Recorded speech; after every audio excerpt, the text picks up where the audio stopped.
The receipt fell like a dead leaf from Derek's jacket pocket, landing face up on their bedroom carpet. Sienna picked it up without thinking, expecting to see the hardware store purchase he'd mentioned yesterday or maybe lunch with his co-workers. Instead, her eyes locked onto words that made her stomach drop. Le Jardin Restaurant. 2 entrees. A bottle of wine that cost more than their monthly electricity bill. Chocolate lava cake for 2. 8:30 p.m. on a Thursday night. Last Thursday night. The night Derek said he was working late on the Henderson account. The receipt was dated 3 days after their 8th wedding anniversary, which Derek had forgotten until she reminded him that morning. He'd apologized, promised to make it up to her, said work had been crazy. She believed him because that's what 8 years of marriage had taught her to do. Trust, believe, give him the benefit of the doubt. Sienna sat on the edge of their bed, the receipt trembling in her hand. Her heart hammered against her ribs. Maybe there was an explanation. Maybe he took a client there. Maybe it was a work dinner. But why hadn't he mentioned it? And why did the receipt show only 2 meals, not 3 or 4 like a business dinner would have? She looked at Derek's jacket hanging on the back of their bedroom door. They'd lived in this house for 5 years, in this bedroom with its pale blue walls that she'd painted herself, with the window seat where she used to read on Saturday mornings while Derek made breakfast. When had that stopped? When had he stopped making breakfast? When had she stopped noticing? Her hands moved before her mind caught up. She went through every pocket of every jacket in his closet. She found 3 more receipts. Different restaurants. Different dates. All on nights he'd said he was working late. The room started to spin. Sienna sat back down, pressing her palm against her chest. Breathe. Think. Don't panic.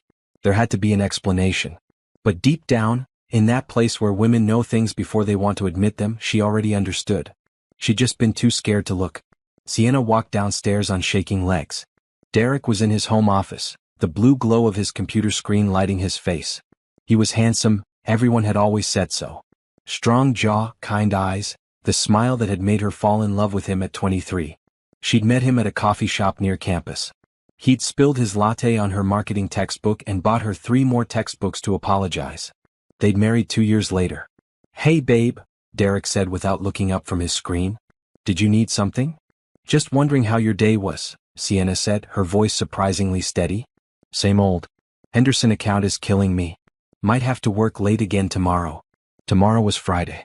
Date night. Their date night, the one tradition she'd begged him to keep. That's okay, she said. I understand. She went back upstairs and sat on their bed again. She opened Derek's laptop, the one he kept on his nightstand. He'd never changed his password. It was still her birthday, 0-8-2-4-9-2. The email account opened easily. She typed hotel into the search bar. 43 results. Her hands shook so badly she could barely click. Confirmations from the Riverside Hotel. The Grand Plaza. The Sunset Inn. Dates going back 7 months. Almost every Thursday night. Sometimes Friday. Once on a Tuesday, which had been her cousin's wedding day. Derek said he had food poisoning and couldn't go. She'd attended alone, made excuses for him, felt embarrassed. He'd been at the Grand Plaza Hotel with someone else. Sienna's vision blurred. She blinked hard, refusing to cry yet. Not yet. She needed to know everything first. She opened his text messages on the laptop. They synced from his phone automatically. She scrolled through work contacts, messages with his brother, their neighborhood group chat. Then she saw it, a contact saved as V. Miller Office. The messages started innocent enough. Work questions. Meeting times. Then, 3 months ago, everything changed. Can't stop thinking about last night. When can I see you again? Derek, this is crazy, but I've never felt like this before. You make me feel alive again. Things with Sienna have been dead for a while anyway. Sienna's hand flew to her mouth. The room tilted sideways. Dead. Their marriage was dead to him? She thought they'd just been in a rough patch. Every marriage had those. She'd been working extra hours on a big campaign. He'd been stressed about work. But dead?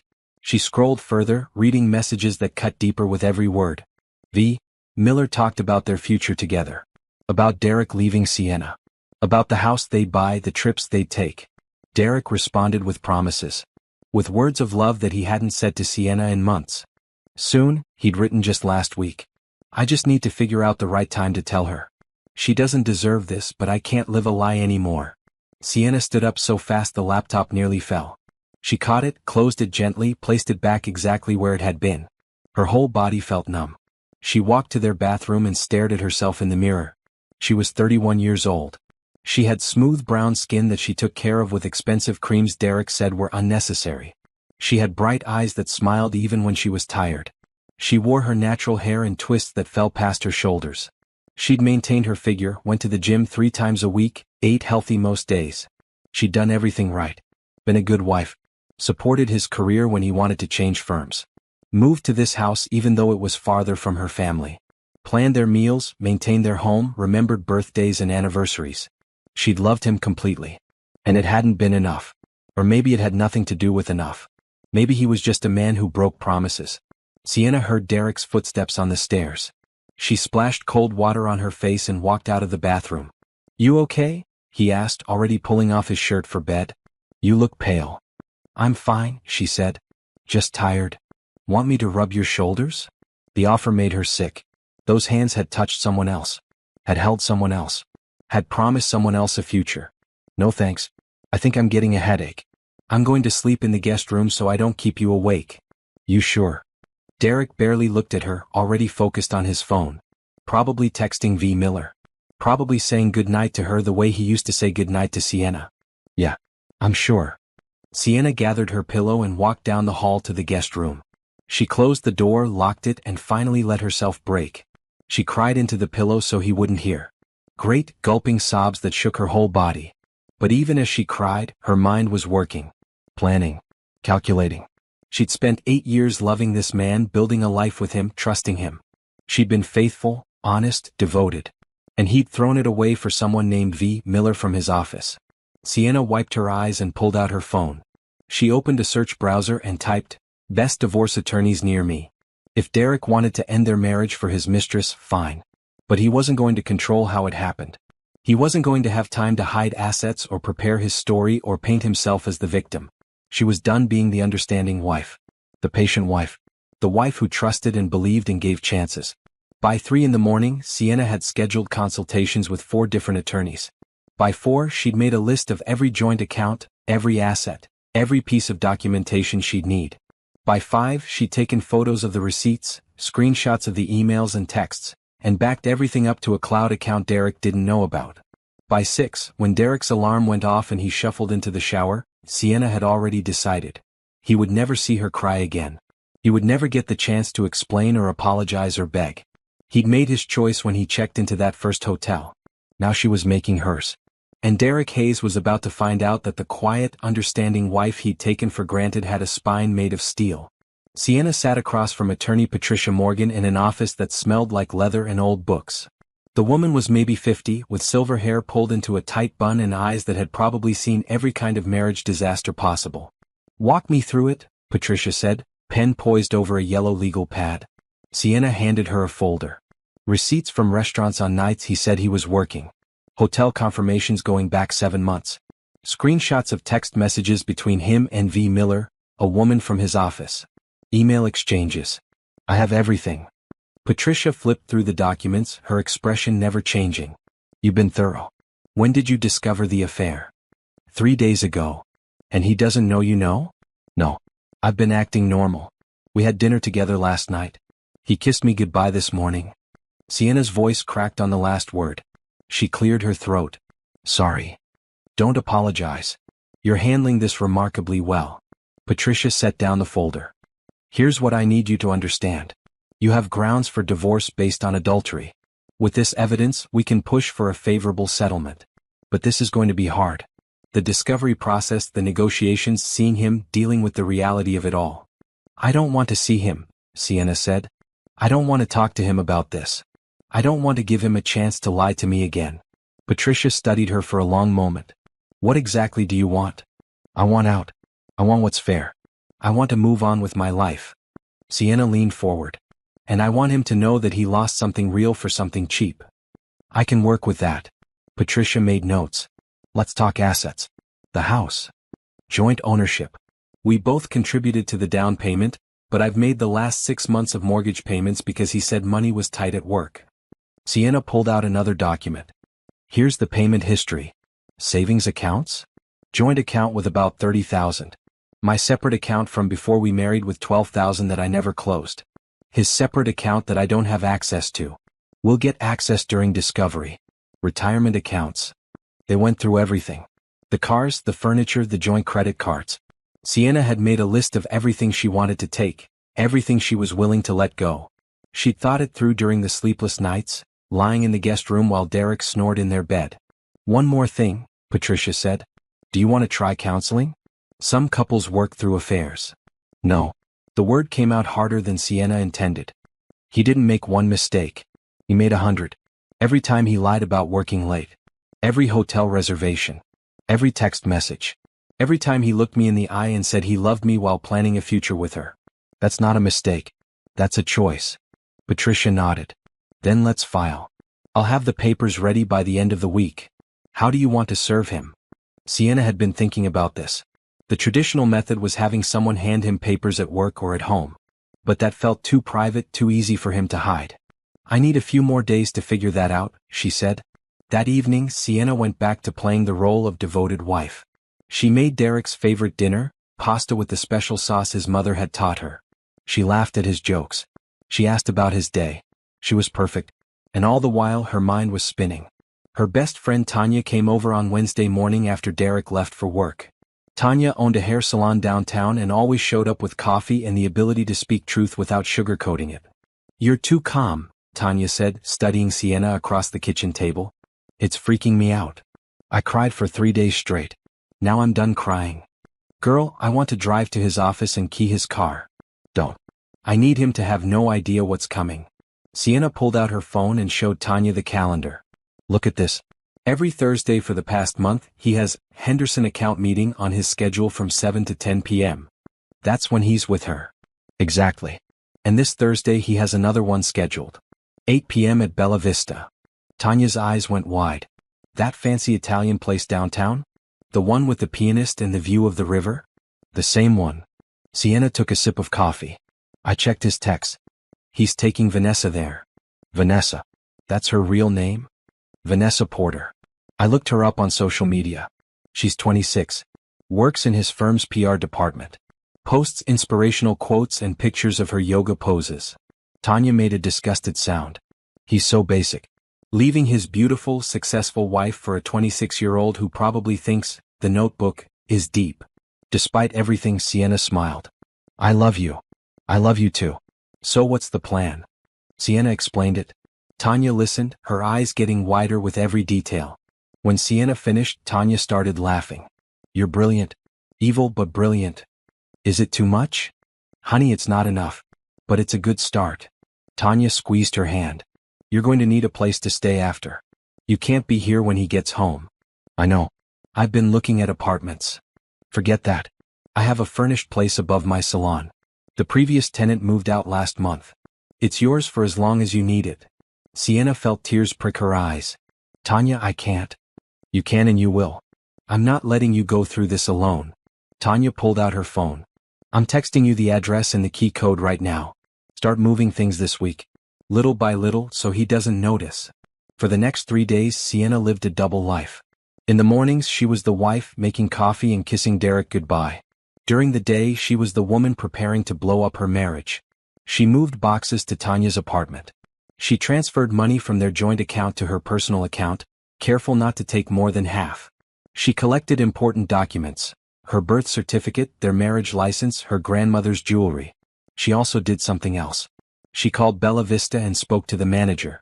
I'd like to arrange something special, Sienna said. My husband will be dining there Thursday night. I'd like to have something delivered to his table. Of course. Flowers? Champagne? Divorce papers. There was a long pause. I'm sorry, what? My husband is bringing his mistress to your restaurant. I'd like your waiter to deliver divorce papers to him during his meal. I'll pay extra for the inconvenience. Another pause. Then, ma'am, I need to check with my manager. 10 minutes later, the manager called back. His name was Gabriel, and his voice was warm with understanding. My wife caught me cheating 10 years ago, Gabriel said. She forgave me and I spent every day since proving I deserved it. But I remember how much I hurt her. So yes, we'll help you. No charge. What time will he be there? 8 p.m. Reservation under Derek Hayes. We'll take care of it. And ma'am? I'm sorry you're going through this. Thursday morning, Derek whistled while getting dressed. He put on the cologne Sienna had bought him for Christmas. He checked his reflection 3 times. "You look nice," Sienna said from the bed. "Henderson account meeting tonight. Want to make a good impression?" "Of course. I'll probably just order takeout and watch a movie." "Sounds good. Don't wait up." He kissed her forehead and Sienna had to fight not to pull away. The moment his car pulled out of the driveway, Sienna moved into action. She loaded the last boxes into her car. She stripped the bed and took her favorite blankets and pillows. She took half the dishes, half the towels, her clothes, her books. She left a note on the kitchen counter. "Check your schedule. You have a delivery coming." She took one last look at the house they'd bought together, the home she'd made beautiful, the place where she'd thought she'd raise children someday. Then she locked the door and drove away. At Tanya's apartment, she unpacked in a daze. The place was small but bright, with big windows and hardwood floors. It was temporary, she reminded herself. Just until she figured out her next move. At 7:30, Sienna's phone rang. "Patricia Morgan. Papers are being delivered right now," the attorney said. "I have someone in the restaurant. Are you ready for this?" "I've been ready since I found those receipts." "He's going to call. He's going to show up wherever you are. Don't engage. Don't respond. Let him sit with what he's done." "I will." "Good. I'll call you tomorrow." "You did the right thing, Sienna." After hanging up, Sienna sat on the couch in her new apartment. Her phone was in her hand. Any minute now, Derek's life was about to explode. And she felt nothing but peace. Derek Hayes checked his reflection in the restaurant window before walking inside. He looked good. The navy suit, the cologne, the fresh haircut he'd gotten during lunch. Vanessa was worth the effort. She made him feel young again, exciting, like his life was an adventure instead of a routine. Bella Vista was perfect. Romantic lighting, intimate tables, a pianist playing something soft and Italian in the corner. Derek had made a reservation under his real name because he was getting tired of the sneaking around. Soon he'd tell Sienna everything. He'd prepared a speech about how they'd grown apart, how nobody was to blame, how they both deserved happiness. Vanessa was already at the table, looking beautiful in a red dress. Her blonde hair caught the light as she smiled up at him. "You're here," she said, standing to kiss him. "Wouldn't miss it." Derek pulled out her chair before sitting across from her. "You look incredible. You're not so bad yourself." Vanessa reached across the table to squeeze his hand. "I've been thinking about what you said last week. About telling your wife." Derek's stomach tightened slightly, but he kept his smile. "Yeah. Are you sure? I mean, I don't want to pressure you, but Derek, it's been almost 8 months. I love you. I want a real relationship, not stolen Thursday nights." "I know. I want that too." "He did, didn't he?" Vanessa was everything Sienna wasn't anymore. Fun, spontaneous, full of life. She didn't nag him about doctor appointments or ask him to fix things around the house. She made him feel like a man, not a husband. "So when?" Vanessa asked. "Soon. I promise. I just need." "Good evening." A waiter appeared at their table, tall and professional with a slight smile. "Mr. Hayes? Mr. Derek Hayes? That's me. I have a delivery for you." "A delivery?" Derek looked at Vanessa, confused. "I didn't order anything yet." "It's from your wife, sir." The waiter placed a large manila envelope on the table, right between their menus. The restaurant seemed to go quiet. Or maybe it was just Derek's ears ringing. He stared at the envelope like it might explode. "What?" Vanessa's voice was sharp. "His wife." "Yes, ma'am. Mrs. Sienna Hayes arranged for this delivery." The waiter's professional mask cracked slightly, showing something that looked like satisfaction. "She wanted to make sure you received this during your date tonight." Derek's hands shook as he picked up the envelope. Around them, other diners were starting to notice. The woman at the next table whispered to her husband. A couple near the window openly stared. "Derek, what is that?" Vanessa's face had gone pale. He opened the envelope. The words on the first page blurred together, then snapped into sharp focus. "Petition for divorce." "Oh my God," Derek whispered. "Divorce?" Vanessa stood up so fast her chair scraped loudly against the floor. "She knows? Your wife knows about us." Derek couldn't form words. He flipped through the pages. Grounds for divorce, adultery, evidence attached. His heart stopped when he saw the copies. Text messages between him and Vanessa. Hotel receipts. Restaurant bills. Everything. How long has she known? Vanessa's voice got louder. "Derek, how long?" "I don't know, He pulled out his phone, calling Sienna. It went straight to voicemail. He tried again. Same thing. Unbelievable. Vanessa grabbed her purse. You said you were going to tell her. You said you were handling it. You made me the other woman. Vanessa, wait. No. I'm done waiting. I thought you were getting divorced. I thought you were leaving her for me. But she's divorcing you. Vanessa laughed, but it sounded bitter. Do you know how this makes me look? Everyone in this restaurant is staring at us. She was right. The whole restaurant was watching their table now. The pianist had stopped playing. Even the staff had paused to witness the scene. Please, just sit down so we can. So we can what? So you can lie to me some more? Vanessa's eyes filled with tears. I fell in love with you. I believed you when you said your marriage was over. But it wasn't over to her, was it? She didn't even know. That's not. Don't call me again. Vanessa pushed past him, heading for the door. She stopped, turned back, and said loud enough for everyone to hear, and by the way, your wife is way too good for you. I hope she takes everything. The restaurant door slammed. Silence followed, broken only by a few awkward coughs and the scratch of a chair. Derek stood frozen, divorce papers in his hand, every eye in Bella Vista on him. His phone buzzed. A text from an unknown number. By the time you read this, I'll be gone. Don't come looking for me. My attorney will be in touch. His legs gave out. He sat back down hard, staring at the papers. This couldn't be happening. Sienna didn't do things like this. She was sweet, understanding, predictable. She forgave him when he forgot anniversaries. She never made scenes. He'd never actually known her at all, had he? The waiter reappeared. Will you be ordering, sir? Or should I bring the check? Check. Derek managed. Very good. And sir? For what it's worth, your wife seems like a smart woman. This whole thing was brilliantly executed. Derek looked up. You knew? You were in on this. She called earlier this week. Explained the situation. My manager approved it immediately.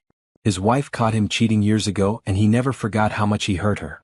So when Mrs. Hayes asked if we'd help deliver divorce papers to her cheating husband, we all agreed. The waiter's professional mask slipped completely. You should see the group chat. The whole staff thinks she's a hero. A hero, Derek repeated numbly. Yes, sir. Takes courage to leave a cheater so publicly. Most women suffer in silence. The waiter placed the check on the table. I'll give you a moment. Derek paid the bill in a daze. His hands wouldn't stop shaking. He walked out of the restaurant, aware of every whispered comment, every judgmental look. His car was in the parking lot, but he couldn't remember walking to it. He drove home on autopilot. The house was dark when he pulled into the driveway. That was wrong. Sienna always left the porch light on. The front door was locked. Also wrong. She never locked it if she was home. Derek unlocked it and stepped inside. Sienna? Silence. He flipped on lights as he moved through the house. The living room looked normal. The kitchen looked normal. But when he went upstairs to their bedroom, his heart dropped. The closet door was open. Sienna's side was empty. Her shoes were gone. Her clothes were gone. Her jewelry box, her makeup, her toiletries, everything. Derek ran to the guest room. Empty. The bathroom. Empty. Her home office. The desk was bare. Her laptop gone. Her files gone. He ran back downstairs and found the note on the kitchen counter. Check your schedule. You have a delivery coming. That was it. No explanation. No goodbye. Just a note that made him realize she'd known. She'd known and she'd planned this whole thing while he sat at dinner with her, while he kissed her goodbye this morning, while he lived his double life thinking he was so clever. Derek called her again. Voicemail. He called 20 more times. Voicemail. He sent texts. Sienna, please. Let me explain. It's not what you think. Vanessa doesn't mean anything. I love you. I've always loved you. Please don't do this. Nothing. Not a single response. Derek collapsed on the couch, still holding the divorce papers. The house felt massive and empty. For 8 years, Sienna had filled it with life. With her laugh, her music, her cooking, her warmth. Now it was just walls and furniture. He looked at the papers again. Attorney Patricia Morgan. He should call his own lawyer. He should fight this. But fight for what? He'd been caught. Every lie, every betrayal, documented and photographed and ready to be used against him. Vanessa was right. Sienna was too good for him. And he'd been too stupid to realize it until she walked away. Derek's phone buzzed again. Another text, this time from his brother. Dude. Vanessa just posted on social media that you're a cheater and your wife publicly served you divorce papers at a restaurant. It has 500 shares already. Call me. Derek pulled up social media with shaking hands. There it was. A long post from Vanessa explaining how she'd been dating a married man who lied to her, how his wife had just served him divorce papers at their date, how she felt terrible and betrayed and stupid. The comments were brutal. She served him at the restaurant? Queen behavior. Imagine being stupid enough to cheat on your wife. The wife is my hero. That's how you handle a cheater. Men really think they can have it all until their wife files for divorce. His phone started ringing. His mother. His brother. Friends. Everyone had seen it. Derek turned off his phone and sat in the dark, empty house. The life he'd built over 8 years had just collapsed in less than an hour. And somewhere out there, Sienna was starting a new life without him. Sienna woke up in her new apartment Saturday morning to 17 missed calls from Derek. She deleted them without listening to the voicemails. She'd promised herself she wouldn't look back, and she meant it. Tanya arrived at 9 with coffee and bagels. "You need to see this," Tanya said, pulling out her phone. Vanessa posted everything. Sienna read the long social media post. It started with Vanessa explaining how she'd been dating Derek for months, thinking his marriage was basically over. Then described the restaurant scene in detail, complete with photos of the divorce papers on the table that someone had apparently snapped and sent to her. 200,000 views, Tanya said. "Girl, you're famous." "Great. That's exactly what I wanted." Sienna set down the phone. "I just wanted out." "Well, you got out in style. Everyone's on your side. Look at the comments." Sienna scrolled through them. Strangers praising her courage. Women sharing their own cheating stories. Men apologizing on behalf of their entire gender. A few comments blamed her for not keeping her man happy, but those were quickly shut down by others. "The internet thinks you're a hero," Tanya said. "I'm not a hero. I'm just a woman who got tired of being lied to." Her phone buzzed. Patricia Morgan calling. Derek's attorney reached out, Patricia said without preamble. "He wants to negotiate." "Already? It's been 2 days." He's panicking. According to his lawyer, Derek has called her office 12 times since Thursday night. He wants to mediate, wants to talk to you, wants to work things out. "No. That's what I told them. But Sienna, you need to prepare yourself. This is going to get messy. He's not going to just accept this. Let him not accept it. I don't care." "Good. Keep that energy. I'll handle the lawyers. You focus on yourself." After hanging up, Sienna looked around the small apartment. It wasn't much, but it was hers. No lies hiding in jacket pockets. No secret phone calls in the other room. No more wondering if she was enough. She spent the morning unpacking boxes. In the afternoon, Tanya helped her set up furniture. They hung curtains, arranged books on shelves, made the space feel like home. "You're not sad enough," Tanya observed, watching Sienna organize her kitchen.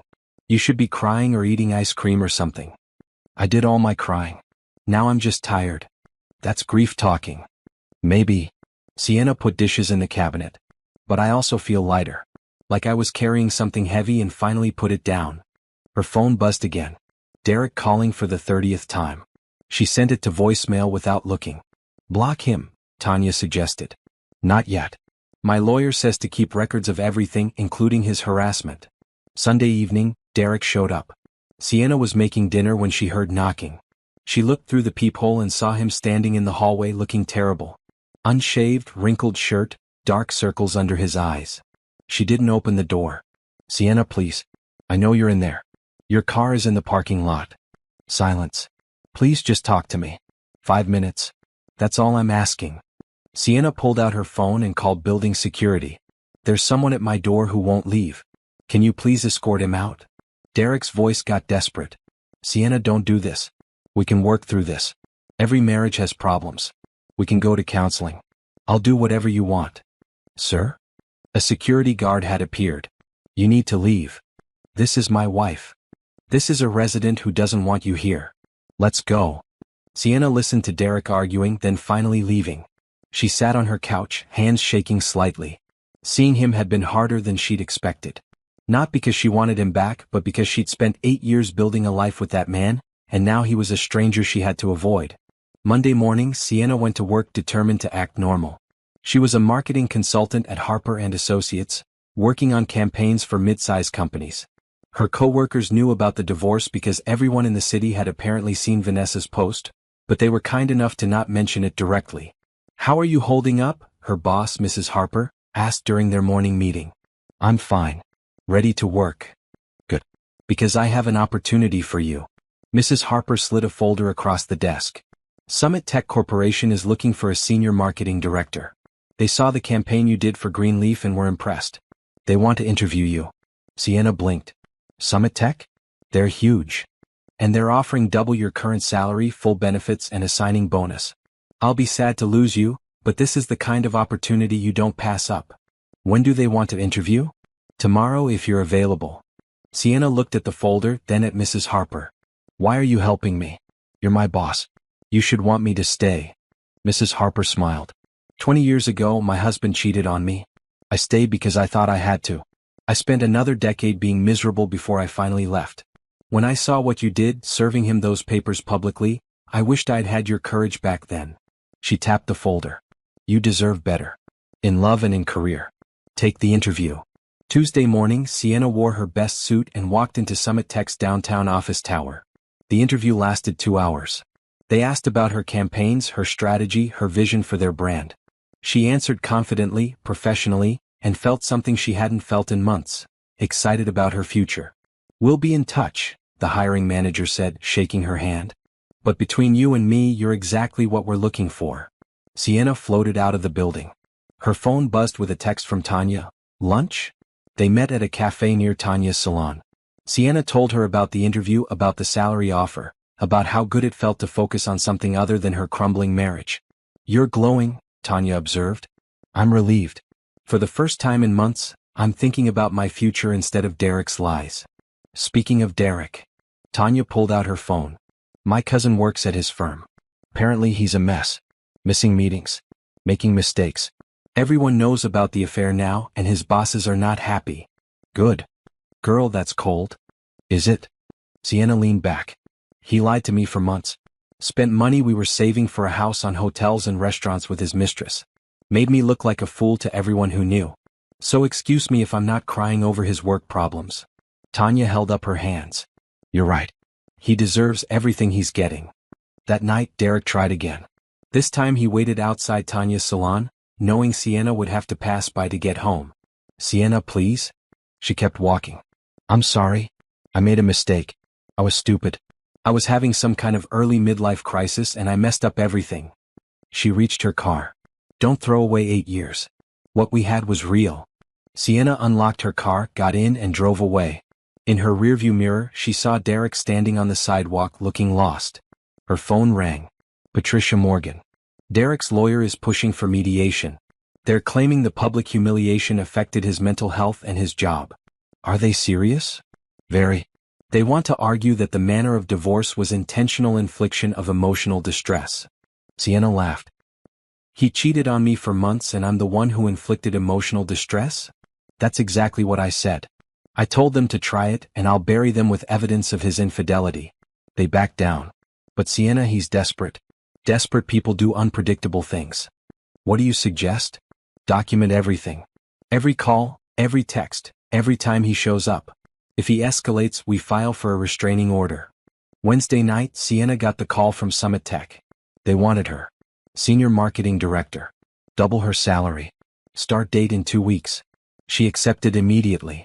For the first time since finding those receipts, Sienna allowed herself to feel something other than anger or grief. She felt hope. Thursday morning, exactly 1 week after the restaurant incident, Derek sent one final text. I know you hate me. I know I ruined everything. But I need you to understand something. What we had was real. I loved you. I still love you. And when you're ready to talk, I'll be here. I'll wait as long as it takes. D. Sienna read it once, then blocked his number. She wasn't going to wait for him. She wasn't going to forgive him. She wasn't going to be the understanding wife who gave him another chance.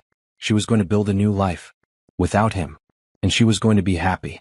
3 weeks after the divorce papers were served, Sienna walked into Summit Tech Corporation for her first day of work.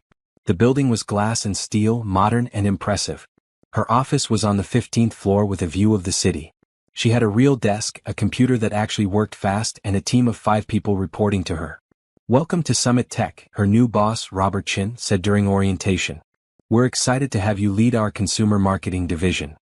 Sienna spent the morning in meetings, learning about ongoing campaigns and upcoming product launches. Her team seemed eager to work with her, and she felt a spark of something she'd thought was dead, ambition.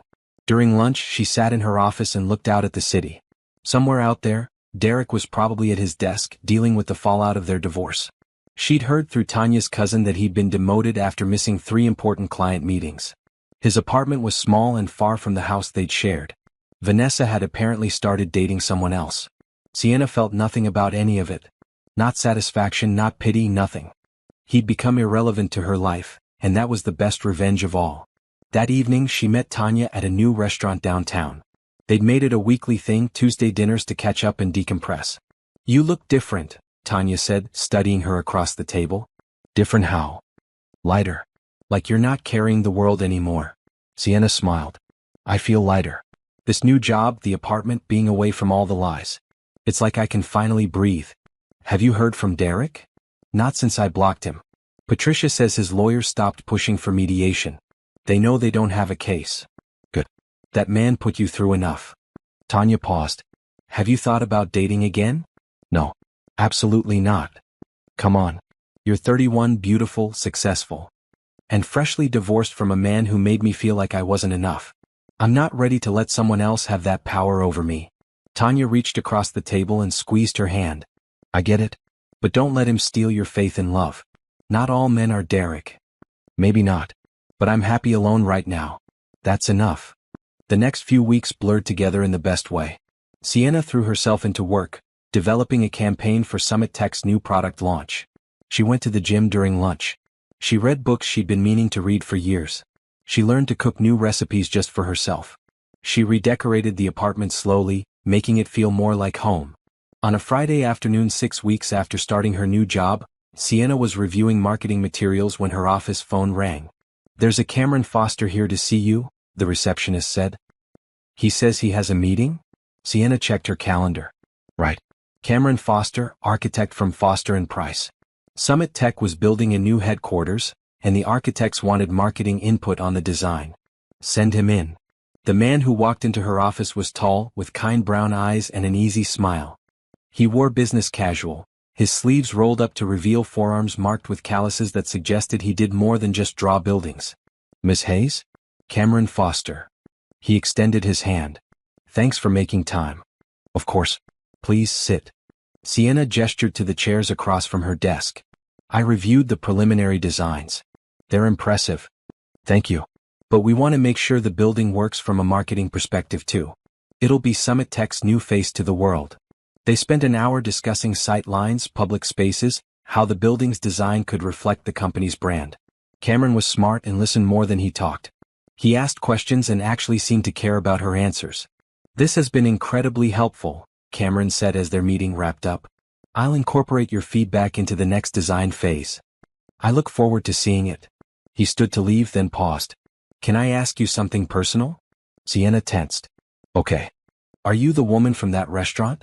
The one who served her husband divorce papers on his date?" Her stomach dropped. "How did you?" "My sister sent me the social media post. She said you were her hero." Cameron smiled gently. "I just wanted to say I'm sorry you went through that. But what you did took courage. Or pettiness, depending on who you ask." "No. Courage. My ex-fiancé cheated on me 2 years ago. I found out 3 weeks before the wedding. I canceled everything quietly, never told anyone why. Looking back, I wish I'd had your spine." Sienna studied him. "What happened?" "She married the guy she cheated with. They divorced 6 months later." Cameron shrugged. "I spent a year being angry, another year healing. Now I'm just grateful I found out before the wedding." "I'm sorry that happened to you." "Don't be. It led me here." He smiled again and Sienna found herself smiling back. "Anyway, I'll see you at the next design meeting?" "Yes. Next month, right?" "Right. Have a good weekend, Miss Hayes." "Sienna. You can call me Sienna." "Then call me Cameron." After he left, Sienna sat at her desk for a long moment. That had been nice.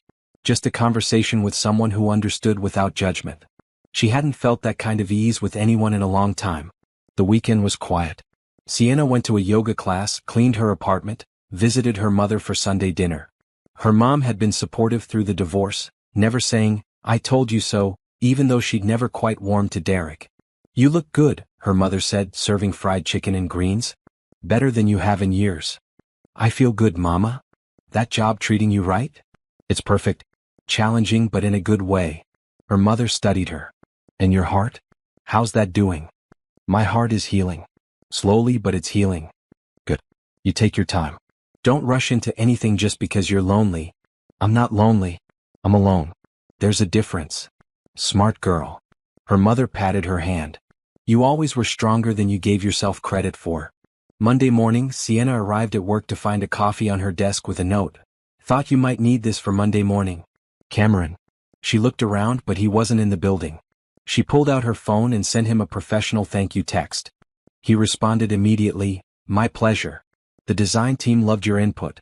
Lunch sometime to discuss phase 2? Sienna hesitated. Was this professional or personal? Did it matter? She typed back, sure.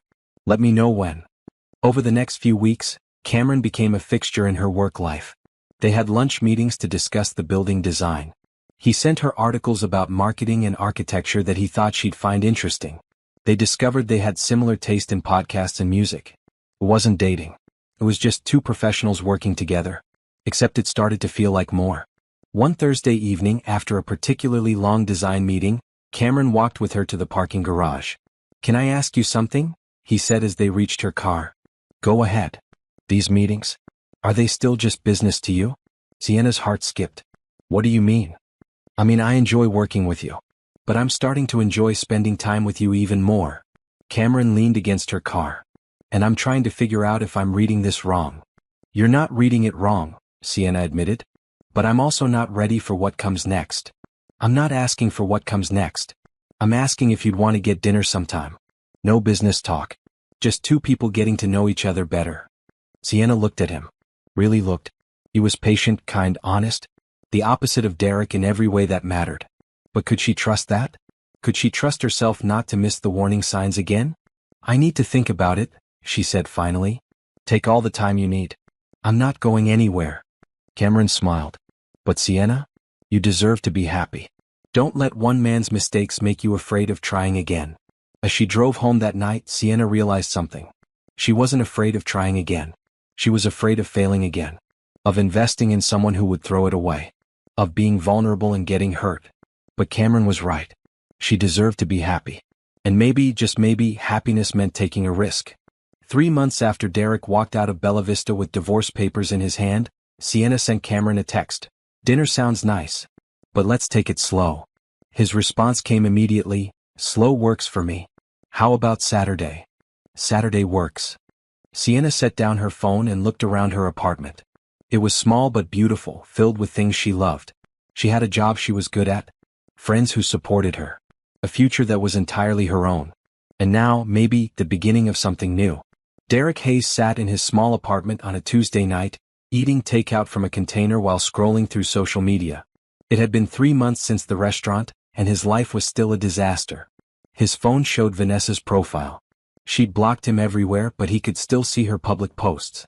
The latest one showed her with a new boyfriend, some tech entrepreneur with perfect teeth and more money than Derek would ever have.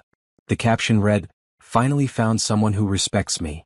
The comments were full of people congratulating her for moving on from that cheating guy. Derek closed the app. He looked around his apartment. 1 bedroom, barely furnished, in a building on the wrong side of town. After Sienna took half of their savings and he had to pay for his own lawyer, this was all he could afford. The divorce wasn't even finalized yet, but his life had already fallen apart. Work was worse. After missing those client meetings while he spiraled after the divorce papers, Derek had been demoted. No more senior account manager. Now he was back to regular account work, reporting to someone 5 years younger than him. His coworkers whispered when he walked by. Everyone knew about the affair, about the public divorce, about how spectacularly his life had imploded. His phone rang. His mother. Derek, honey, your father and I are worried. I'm fine, Mom. You're not fine. You sound terrible. When's the last time you ate a real meal? Derek looked at his takeout container. I'm eating right now. Fast food doesn't count. His mother sighed. We want you to come home for a while. Just until you get back on your feet. I'm 40 years old. I'm not moving back home. Then get your life together. This situation with Sienna, it's been months. Have you tried to talk to her? She blocked me, Mom. Her lawyer sends everything through my lawyer. I can't talk to her even if I wanted to. And whose fault is that? Derek closed his eyes. His mother had been furious when she found out about the affair. She'd always loved Sienna, had treated her like a daughter. When the divorce started, she'd made her disappointment clear. I know it's my fault. I know I messed up. Can we please not do this again? Fine. But Derek, you need help. Maybe therapy. Maybe a support group. Something. Because this path you're on, it leads nowhere good. After hanging up, Derek opened his laptop. He typed Sienna Hayes Summit Tech into the search bar. Her company profile came up. Senior Marketing Director. She'd gotten promoted already. Of course she had. Sienna had always been brilliant at her job. He just never paid attention. He scrolled through her professional achievements. Awards, successful campaigns, glowing recommendations. She was thriving. Meanwhile, he was eating cold Chinese food in a studio apartment and wearing the same shirt 2 days in a row because laundry felt impossible. Derek opened his messages and typed out a text to his lawyer. How long until the divorce is final? The response came an hour later. Judge reviews the case next month. Barring any complications, should be finalized by end of year. End of year. 3 more months of this limbo. 3 more months of knowing his marriage was dead and there was nothing he could do about it. On Thursday, Derek ran into Vanessa at a coffee shop downtown. She saw him and immediately turned to leave, but he caught up to her. Vanessa, wait. Please. I have nothing to say to you, Derek. I just want to apologize. For everything. You deserved better than what I put you through. Vanessa turned to face him and her eyes were cold. You lied to me. You made me think your marriage was over. You made me the villain in your story. I know. I was wrong. You're right, you were wrong. And you know what the worst part is? I actually loved you. I thought we had something real. She shook her head. But we didn't. You were just a married man having an affair, and I was too stupid to see it. It wasn't like that. Yes, it was exactly like that. And honestly, I hope your wife takes everything. She deserves it after what you put her through. Vanessa stepped around him. Don't contact me again. Derek watched her leave, feeling hollower than ever. Friday at work, Derek got called into his boss's office. We need to talk about your performance, his boss, Richard, said. Derek's stomach sank. What about it? You've missed 3 deadlines this month. Your work quality is slipping. Clients are complaining. Richard leaned back in his chair. What's going on? I'm dealing with some personal stuff. The divorce. Yes. Richard nodded. Look, I'm sympathetic. Divorce is hard. But Derek, you're not the first person to go through this. At some point, you need to compartmentalize. Do your job or we'll have to let you go. I understand. Do you? Because from where I'm sitting, you're letting your personal life destroy your professional life. Your wife moved on. Vanessa moved on. When are you going to move on? Derek left the office feeling like he'd been punched. Everyone had moved on except him. He was stuck in that moment at Bella Vista, reading divorce papers while a restaurant full of strangers judged him. That weekend, Derek drove past the house he'd shared with Sienna. It had a for sale sign in the yard. She was selling their home, cutting all ties. Soon there would be nothing left of their marriage except paperwork and bad memories. He parked across the street and just looked at it. They bought that house 7 years ago. Sienna had painted the bedroom blue. He'd built the deck in the backyard. They'd hosted Thanksgiving there, had friends over for barbecues, talked about which room would be the nursery someday. Now it was just a building with a for sale sign. Derek's phone buzzed. His brother calling. Hey man, you okay? Not really. I figured. Listen, I'm coming to town next week. Let's get dinner. You need to talk to someone who isn't your lawyer or your boss. Yeah. Okay. And Derek? Stop torturing yourself. You made a mistake. A big one. But you can't change it now. All you can do is move forward. What if I don't know how to move forward? Then you figure it out. One day at a time. That's all any of us can do. After hanging up, Derek looked at the house one more time, then drove away. His brother was right. He couldn't change the past. He'd cheated on Sienna. He'd lied to her for months. He'd treated their marriage like it was disposable. And now he was paying the price. Monday morning, Derek's lawyer called. Sienna's attorney sent over the final settlement proposal. What does it say? She's taking half the equity in the house, which is fair. Half the savings. She's not asking for alimony since she makes more money than you now. She wants her grandmother's ring back. That was a gift. Derek, don't fight about the ring. This is the most generous divorce settlement I've seen in years. She could have destroyed you financially. Instead, she's being fair. Derek closed his eyes. Even in divorce, Sienna was being more decent than he deserved. Sign the papers, his lawyer continued. Accept the settlement. Move on with your life. Because trust me, if you fight this, she'll fight back. And from what her attorney tells me, she has a lot more ammunition than you do. Fine. I'll sign. Good choice. That evening, Derek signed the divorce settlement papers. His hand shook as he wrote his name, finalizing the end of his marriage. 8 years reduced to a stack of legal documents and a division of assets. He thought about calling Sienna one last time. Trying to explain. Trying to apologize properly. But what was the point? She'd made her choice. She'd served him divorce papers at a restaurant with his mistress sitting across from him. She'd blocked his number. She'd moved on. And maybe it was time for him to accept that some things couldn't be fixed. Derek sealed the signed papers in an envelope and left them for his lawyer to pick up. Then he sat in his small apartment and finally allowed himself to grieve. Not for Sienna, though he missed her in ways he couldn't articulate. Not for Vanessa, who had been an escape rather than a relationship. But for the man he'd thought he was and the life he'd thrown away chasing something that was never real. 3 months after Bella Vista, Derek Hayes was alone, broke, professionally damaged, and facing a future that looked nothing like the one he'd planned. And he had no one to blame but himself. 6 months after the divorce papers were served, Sienna stood in front of a conference room full of executives, presenting her latest campaign. The room was silent as she clicked through her slides, explaining strategy, showing projected returns, demonstrating why Summit Tech should invest $2 million in her vision. When she finished, the room erupted in questions. She answered each one confidently, clearly. By the end of the meeting, 3 executives had approved the campaign, and her boss was beaming. Brilliant work, Robert told her afterward. You've earned that bonus we discussed. Sienna walked back to her office feeling invincible.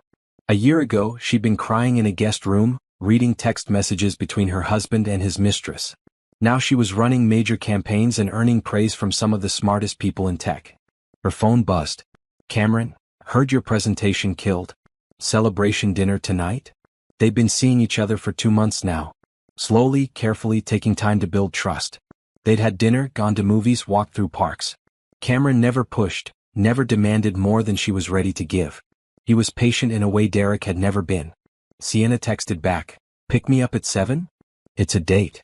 That evening, Cameron took her to a small restaurant with outdoor seating and fairy lights strung overhead. They talked about work, about the building design that was almost finalized, about a podcast they'd both listened to that week. "Can I tell you something?" Cameron said as they were finishing dessert. "Of course. I really like this. Whatever we're building here." He reached across the table and took her hand. "And I know you're being careful. I know you're protecting yourself. But I want you to know that I see you. Not just the successful professional or the woman who publicly divorced her cheating husband. I see you. And I'm not going anywhere." Sienna felt something crack open in her chest. "I'm scared." "Of what?" "Of trusting someone again. Of believing in something that might fall apart." She squeezed his hand. "Derek made me feel like I wasn't enough. Like no matter what I did, it wasn't worth staying for. And logically, I know that was about him, not me. But emotionally? I'm terrified of feeling that way again." Cameron nodded slowly. "My ex made me feel like I was boring. Like I wasn't exciting enough to keep her attention. She wanted someone who lived bigger, took more risks. And for a long time I believed her. I thought I needed to change who I was to be worth loving." "What changed your mind?" "Therapy. And time. And realizing that she cheated because of her own issues, not because I was lacking." Cameron smiled. "And then I met you. You're brilliant and strong and funny. And you don't need me to fix you or complete you. You're whole on your own." "So what are we doing here?" Sienna asked. "If I'm whole and you're whole? Choosing to share our lives. Not because we need each other but because we want to."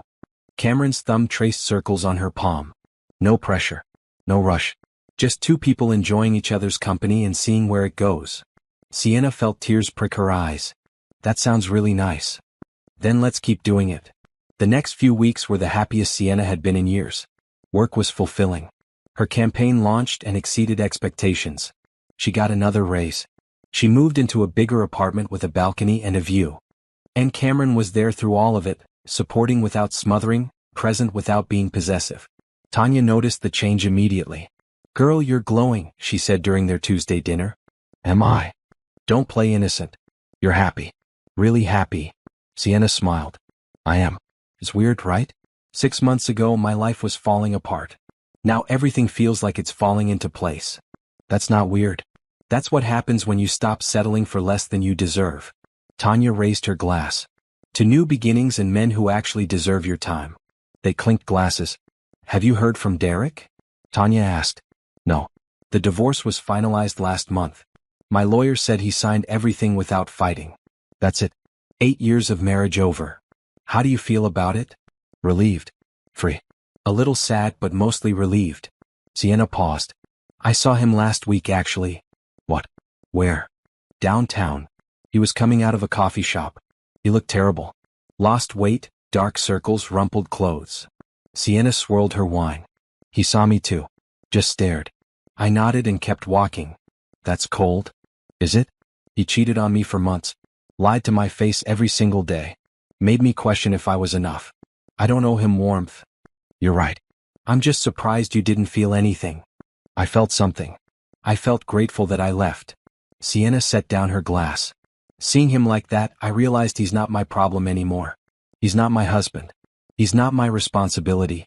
He's just a man I used to know who made really bad choices. 2 weeks later, Sienna was working late when her office phone rang. The receptionist. There's someone here to see you. He says it's important. Who is it? He says his name is Derek Hayes. Sienna's stomach dropped. Tell him I'm not available. He says he'll wait. Then call security and have him removed. I don't want to see him. 10 minutes later, security called to confirm Derek had been escorted out. Sienna sat at her desk, hands shaking. Why would he come here? What could he possibly want to say? Her phone buzzed.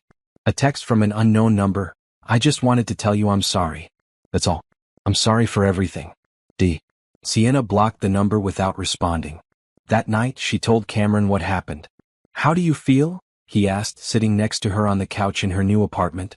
Angry that he showed up at my work. But also just tired. Tired of him still affecting my life. What do you want to do? Nothing. Ignore him. Hope he gets the message and leaves me alone. Sienna leaned against Cameron's shoulder. I just want to move forward. I don't want to keep looking back. Then we'll move forward. Cameron kissed the top of her head. Together. The next morning, Sienna met with Patricia Morgan to discuss a restraining order, just in case Derek showed up again. Patricia assured her they could file immediately if needed. How are you doing otherwise? Patricia asked. Good. Really good actually. I'm glad. You've handled this whole situation with remarkable strength. Patricia smiled. And for what it's worth, I hope Derek knows what he lost.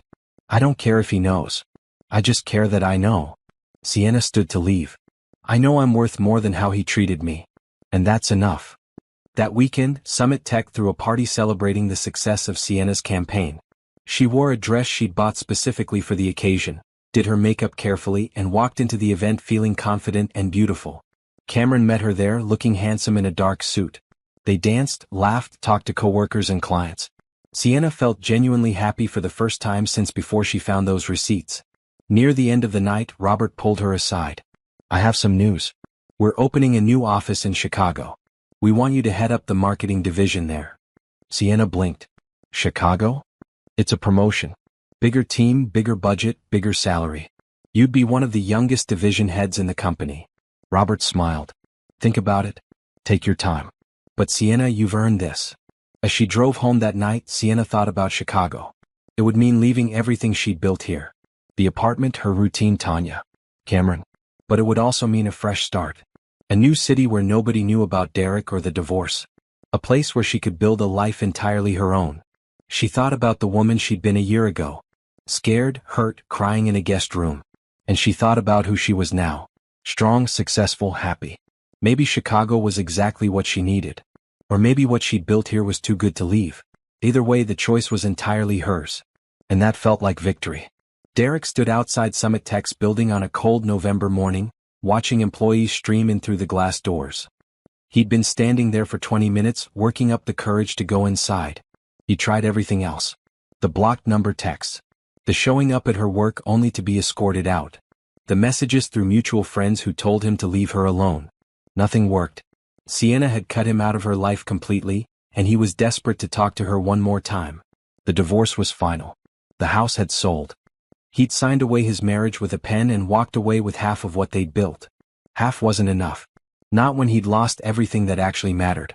Derek checked his reflection in the building's windows. He tried to look better today. New shirt, clean shave, haircut. He wanted Sienna to see that he was getting his life together. That he was worth a second chance. He walked inside.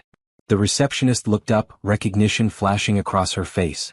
"Sir, Miss Hayes gave specific instructions. I just need 5 minutes. Please. I'm her husband. Ex-husband. And I'm calling security." "Wait." Derek held up his hands. "I'm not here to cause problems. I just want to talk to her. 5 minutes. That's all I'm asking." The receptionist picked up the phone. Derek knew he had seconds before security arrived. He ran for the elevators, slipping past her desk. The elevator dinged and he jumped inside, pressing the button for the 15th floor. The doors closed just as he heard the receptionist yelling. Derek's heart hammered as the elevator climbed. This was stupid. Crazy. But he had to try. He had to make her understand how sorry he was, how much he regretted everything, how he'd spent the last 9 months living in a nightmare of his own making. The elevator opened on the 15th floor. Derek stepped out and found himself in a bright, modern office space. He asked someone where Sienna's office was and they pointed down the hall, looking confused. Derek walked toward her office, passing coworkers who stared at him. He knocked on her door. "Come in," Sienna's voice called. He opened the door. Sienna looked up from her computer. When she saw him, her entire face went cold. "What are you doing here?" "I needed to see you. You broke through security. Again." Sienna stood up, reaching for her phone. "I'm calling? Please. Just 5 minutes. Then I'll leave and never bother you again.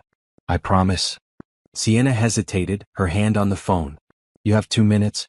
Then I'm calling security myself." Derek stepped inside and closed the door. "Thank you." "Don't thank me. Talk." He looked at her, really looked.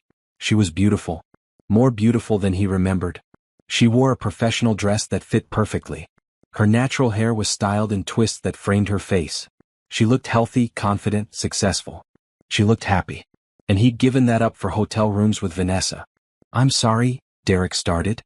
"I know I've said it before, but I need you to hear it. I'm so sorry for everything. For the affair, for the lies, for throwing away our marriage. I was an idiot. I was selfish. I ruined the best thing in my life." Sienna's expression didn't change. "Is that all?" "No. I want you to know that Vanessa meant nothing. It was never about you not being enough.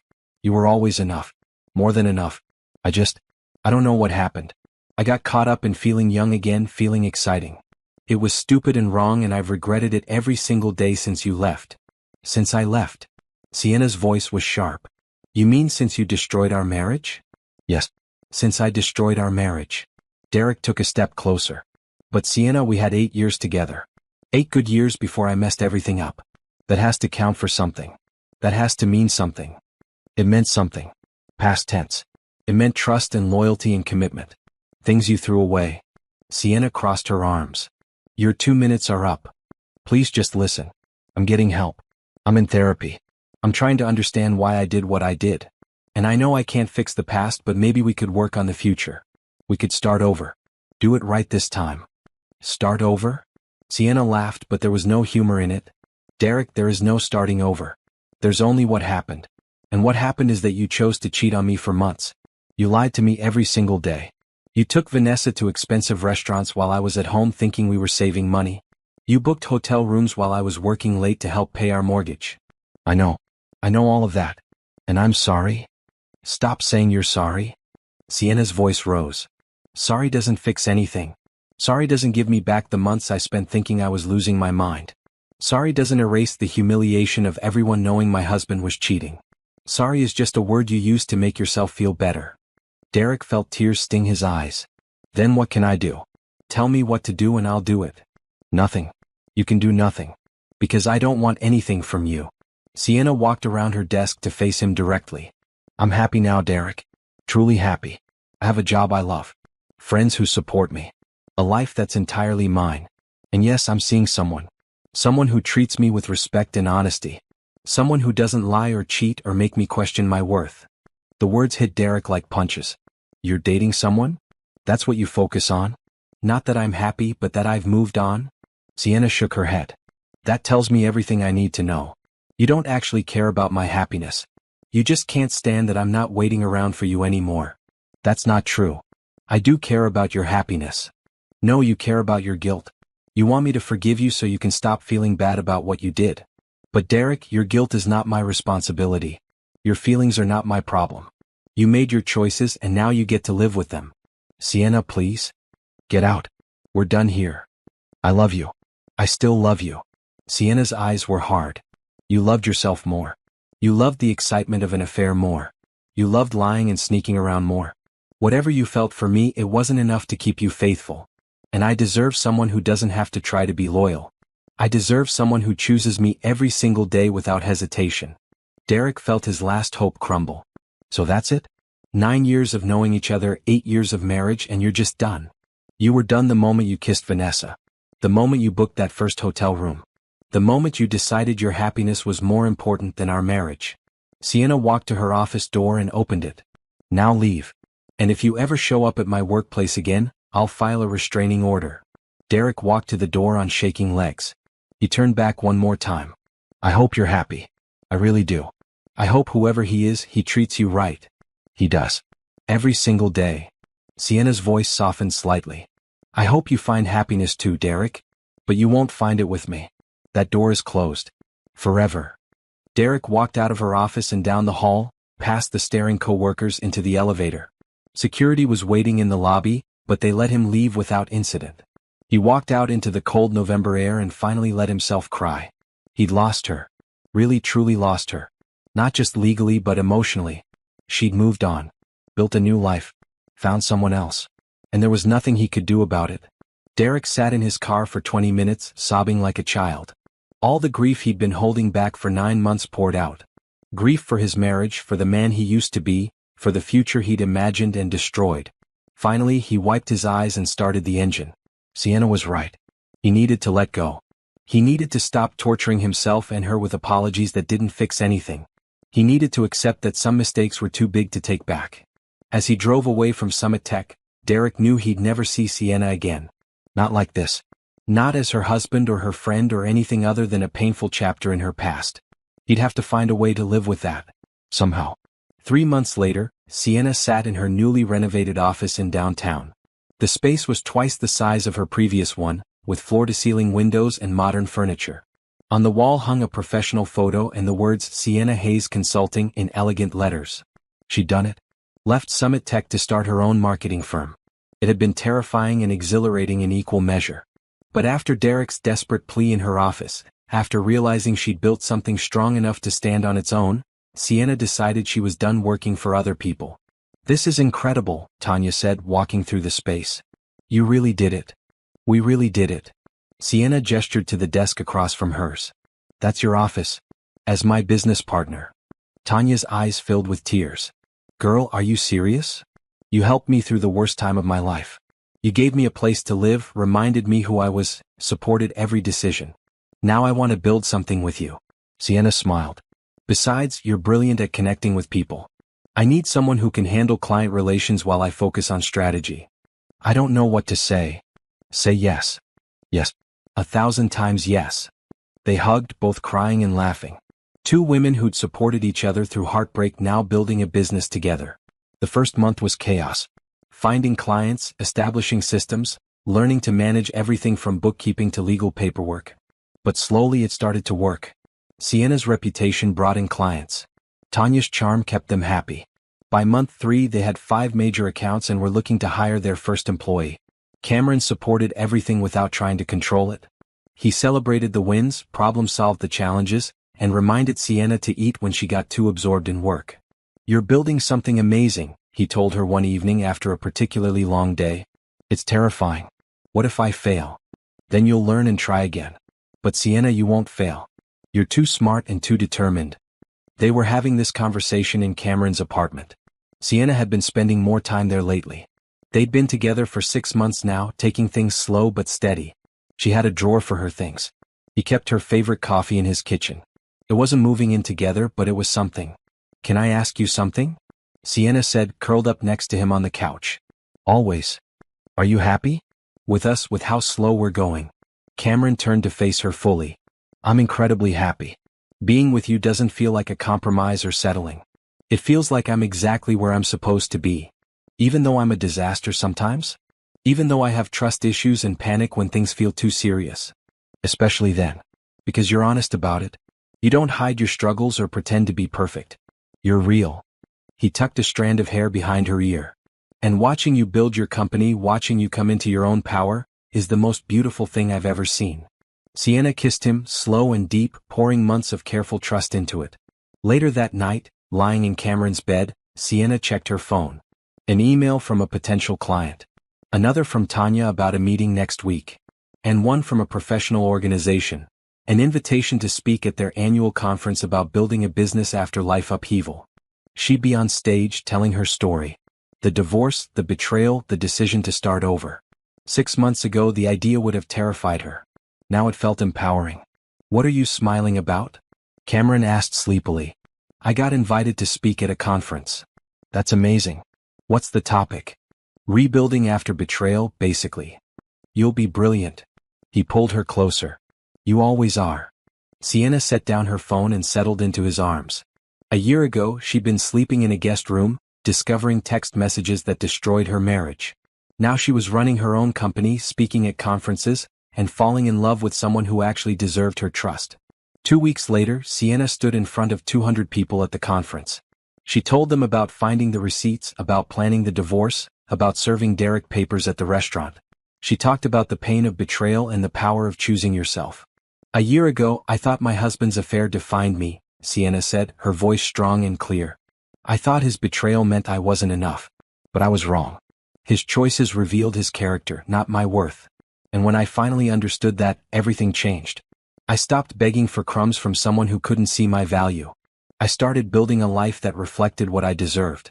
And that's when everything fell into place. The audience applauded. Afterward, dozens of women approached her, sharing their own stories of betrayal and survival. Sienna listened to each one, offered encouragement, reminded them they were stronger than they knew. That evening, Tanya threw a celebration dinner at her apartment. Sienna's mother came along with friends and Cameron. A toast, Tanya said, raising her glass. To Sienna. For surviving, for thriving, and for inspiring all of us to never settle for less than we deserve. Everyone raised their glasses. Sienna looked around at the people she loved, the life she'd built, the future stretching ahead with possibilities. Her phone buzzed. A text from an unknown number. Saw your speech online. You were always too good for me. I'm sorry I couldn't see it before. D. Sienna deleted it without responding. Derek wasn't part of her story anymore. He was just a lesson she'd learned and moved past. You okay? Cameron asked, noticing her expression. Perfect. Sienna put her phone away and focused on the celebration.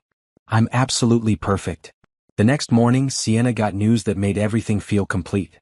Summit Tech wanted to be her consulting firm's first major client. They were offering a year-long contract worth $500,000. Are you kidding me? Tanya screamed when Sienna told her. They said they were impressed with my work and wanted to support my new venture. This is huge. This is everything. It was everything. Validation that leaving had been right. Proof that betting on herself had paid off. That weekend, Sienna treated herself to something she'd been wanting for months. She bought a house.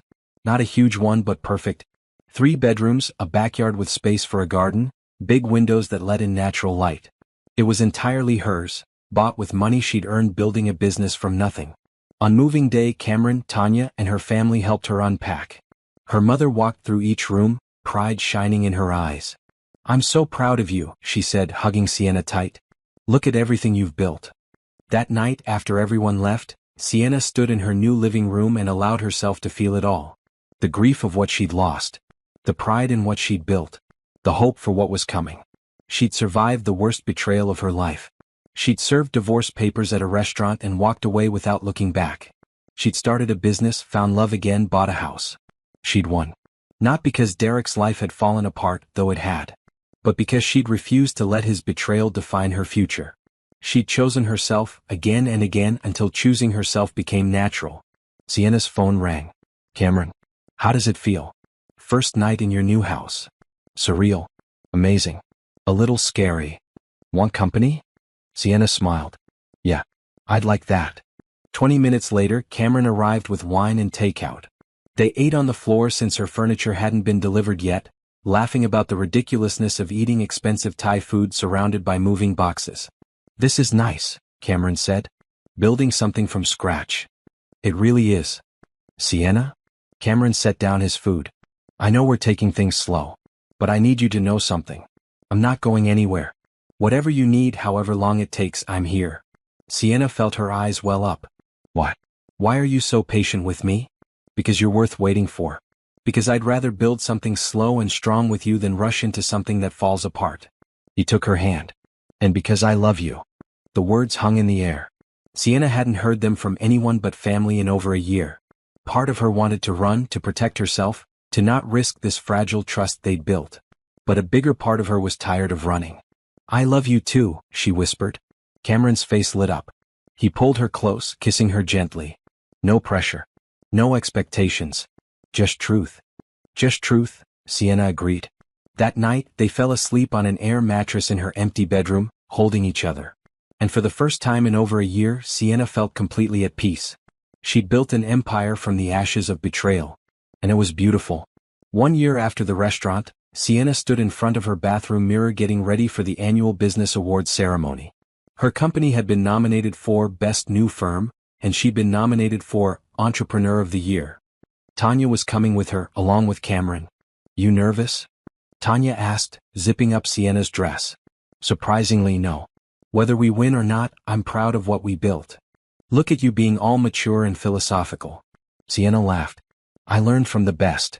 They arrived at the ceremony to find a ballroom full of business leaders, local politicians and press. Sienna spotted several clients and stopped to chat. She felt confident, successful and most importantly at peace. Cameron looked handsome in his suit, staying close but not hovering. He'd mastered the art of being supportive without being overbearing. "Ladies and gentlemen," the announcer said as dinner wrapped up. "It's time for our awards." The first few categories passed. Sienna applauded for the winners, genuinely happy for them. Then came her category. "And the award for Best New Firm goes to..." The announcer opened the envelope. "Sienna Hayes Consulting." Tanya screamed. Cameron pulled Sienna up, kissing her quickly before she walked to the stage. She accepted the award in a daze, the applause washing over her like a wave. "Thank you," Sienna said into the microphone.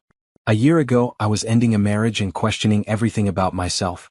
Today I'm standing here with a business I love, a partner I trust, and a future I built with my own hands.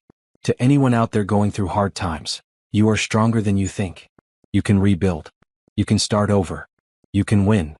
The applause was deafening. An hour later, she won Entrepreneur of the Year too. "This is unreal," Sienna said backstage, holding both awards. "This is deserved," Tanya corrected. "You worked your butt off for this." The local news wanted an interview. Sienna stood in front of cameras telling her story one more time. But now it wasn't about the betrayal. It was about what came after. "How did you find the strength to start over?" the reporter asked. "I realized I had two choices," Sienna said. "I could let betrayal break me or I could let it transform me. I chose transformation. I chose myself. And everything good that's happened since then came from that one choice." Later that night, back at her house, Sienna, Tanya, and Cameron celebrated with champagne and laughter. Her mother called to congratulate her. Old friends texted photos of the award ceremony that were already circulating online. "Speech time," Tanya announced, standing up with her glass. "Sienna, you are the strongest woman I know. You took the worst thing that could happen to a marriage and turned it into the best thing that could happen to your life. You inspire me every single day." "My turn," Cameron said. "Sienna, meeting you was fate. Falling in love with you was inevitable. Watching you build this empire has been the honor of my life. I love you more than words can say." Sienna felt tears slip down her cheeks. "Okay, now I have to say something. Tanya, you saved me when I was broken. You gave me a place to land and reminded me who I was. This business is as much yours as mine. And Cameron, you taught me to trust again. You showed me that not all men are Derek. You're patient and kind and everything I thought I'd never find. I love you both so much." They clinked glasses, all crying now. After Tanya left, Cameron and Sienna sat on her back porch, looking at the stars. "Can I ask you something?" Cameron said. "Always. If you could go back and stop Derek from cheating, would you?" Sienna thought about it. Really thought about it. "No. No. If Derek hadn't cheated, I'd still be in that marriage. I'd be comfortable but not happy. I'd be settled but not thriving. His betrayal hurt, but it also freed me. She took Cameron's hand. It led me here. To this house, this business, you. I wouldn't trade this life for the one I had, even if that one came without the pain. That's profound. That's healing. Sienna smiled. A year ago I couldn't have said that. A year ago I was angry and hurt and broken. But I did the work. I rebuilt myself piece by piece. And now I can look back and see that sometimes the worst thing that happens to you is actually a gift disguised as pain. Cameron pulled out something from his pocket. A small velvet box. Sienna's heart stopped. Cameron. Wait, let me say this. He opened the box to reveal a beautiful ring. I'm not asking you to marry me. Not yet. But I'm asking if, someday when you're ready, you'd consider building a life with me. Not because you need me, but because we're better together. No pressure. No timeline. Just possibility. Sienna looked at the ring, then at Cameron's hopeful face. 6 months ago this would have terrified her. 3 months ago she would have said she needed more time. Now, ask me again in 6 months, she said softly. Cameron's face fell slightly. Because in 6 months, Sienna continued, I'll say yes. His face transformed. You will. I will. I love you, Cameron. And I trust you. But I want to be completely healed before I promise forever to anyone. I want to be sure I'm choosing you because you're right, not because I'm afraid of being alone. I can wait 6 months. I can wait 6 years if that's what you need. It won't be years. Just time to be completely sure. Time to prove to myself that I can stand on my own 2 feet before I stand beside someone else. Cameron kissed her deeply. You're incredible. You know that. I'm learning. The next morning, Sienna woke up to her phone buzzing with notifications. Photos from the award ceremony had gone viral. Her speech about choosing yourself was being shared across social media. News outlets wanted interviews. And buried in all of it, one text from an unfamiliar number. Congratulations on your awards. I saw the interview. You always deserve better than what I gave you. I'm glad you found it. D. Sienna read it once. For a moment she thought about responding. Then she deleted it and blocked the number. Derek had nothing to do with her success. Her awards weren't about him. Her happiness wasn't because of him or in spite of him. It was because of her. Her choices. Her strength. Her refusal to stay broken. Who was that? Cameron asked, bringing her coffee in bed. Nobody important. Just someone from my past. Everything okay? Everything is perfect. Sienna set down her phone and focused on the man in front of her. The man who'd never lied, never cheated, never made her question her worth. Absolutely perfect. 3 months later, Sienna stood at a professional conference giving another keynote speech. This time the audience was even bigger. She talked about her company's success, about the importance of women supporting women in business, about turning pain into power. After the speech, a young woman approached her. Maybe 25, with nervous eyes and shaking hands. Miss Hayes? I just wanted to thank you. My husband cheated on me last month. I saw your story online and it gave me courage to leave. I filed for divorce last week. Sienna took the woman's hands. I'm so proud of you. I know it's scary right now. I know it hurts. But I promise you, there's a whole beautiful life waiting on the other side of that pain. Did you ever regret leaving? Not once. Not for a single second. Sienna smiled. The best revenge is living well. Build a life so full and beautiful that your ex becomes just a footnote in your story. That's what I did. And you can do it too. The woman hugged her, crying. Sienna held her, remembering what it felt like to be that broken, that scared, that uncertain about the future. 6 months after Cameron showed her the ring, Sienna woke up in her beautiful house, next to the man she loved, running a company she'd built from nothing. She looked around at her life and realized something profound. She was whole. Not because Cameron completed her. Not because her business validated her. But because she'd done the hard work of healing. She'd chosen herself again and again, until she became someone she was proud to be. That evening, Cameron took her to dinner at a small restaurant. Not Bella Vista, but somewhere new, somewhere that held only good memories. Can I ask you something? He said over dessert.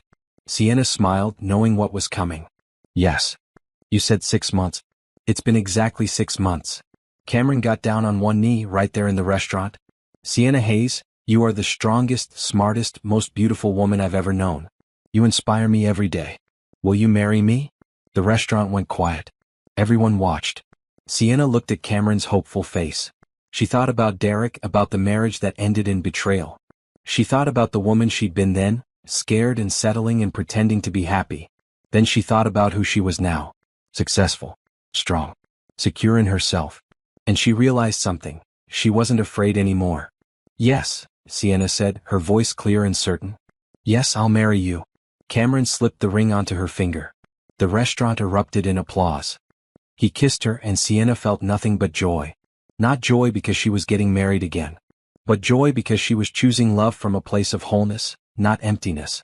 Because she'd learned what she deserved and refused to accept less. Because she'd turned her greatest pain into her greatest triumph. That night, Sienna called Tanya to share the news. Finally, Tanya screamed. I was wondering when he'd ask again. I'm getting married, Tanya. Actually married. To someone who loves me the way I deserve to be loved. You're going to have the most beautiful wedding. Small wedding. Just people we love. Nothing fancy. Whatever you want. It's your day. Your life. Your happy ending. After hanging up, Sienna sat on her porch and looked at the ring on her finger. It was different from the one Derek had given her. That ring had represented a future that was built on lies. This one represented a future built on trust. She thought about Derek one last time. Wondered if he was happy. Hoped he'd learned something from losing her. Then she let him go, completely and finally. He wasn't part of her story anymore. He was just the chapter that taught her what she wouldn't accept. The painful lesson that led her to something beautiful. Sienna looked around at her life. Her house. Her business. Her ring. Her future. She'd walked into Bella Vista thinking her life was falling apart. She'd walked out knowing it was just beginning. And now, 1 year later, she was living proof that sometimes the best thing that can happen to you is having the courage to walk away from what's breaking you and walk toward what will heal you. She'd taken her revenge. Not through anger or bitterness, but through building a life so beautiful that Derek's betrayal became nothing more than the push she needed to find her power. And that was the sweetest victory of all.